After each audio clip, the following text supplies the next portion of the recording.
Well, it's been a conversation between us for years because Lael started having the erectile dysfunction in his 40s, and so it was an issue that we talked about.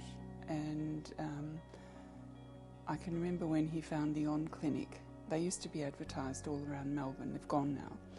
And he went and had he rang me and he said, "Joy, I've got a massive erection." And I said, "Well, you'd better come home."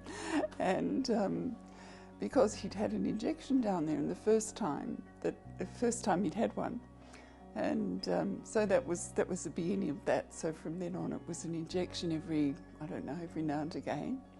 And I thought he was very brave to do that because Lael's not had a lot of experience with giving himself injections, but he did really well.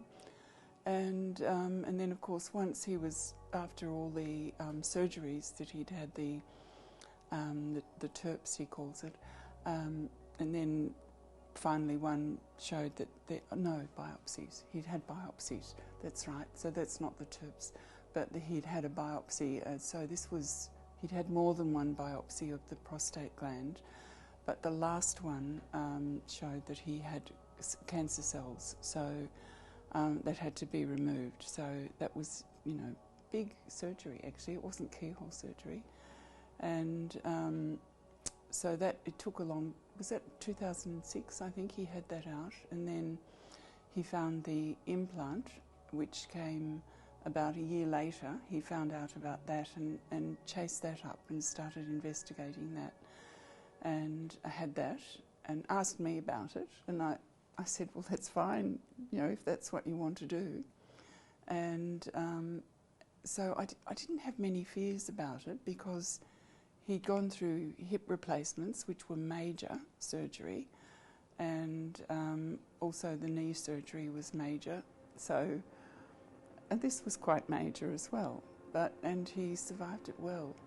But I can remember after he had it, he was dying to get back to work, and we had a shop, and he went to the shop with his normal trousers on and everything, and he was home in an hour, and he couldn't stand. But no, he couldn't stand for long. He had to really be, and we're very supportive underpants, and so it was.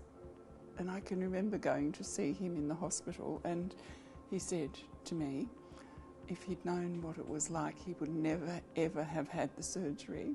But that was rescinded, a bit later. But and also, I used to say to him, it was like he had a bowling ball between his legs. It was really swollen and uncomfortable and difficult to walk, and he had to wear supportive underpants for a while that sort of just gave him support, and gradually everything just improved, and he was back at work walking around just as he was, and everything was fine. But it did take a while, much longer than he had anticipated.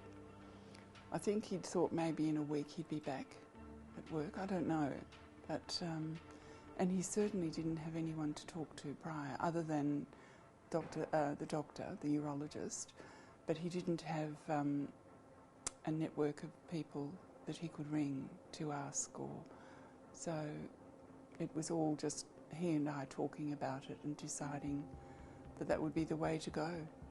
And it's been very beneficial for Lael's well-being. Having the penile implant has been wonderful for him and for us. Actually, as a couple, it's been good.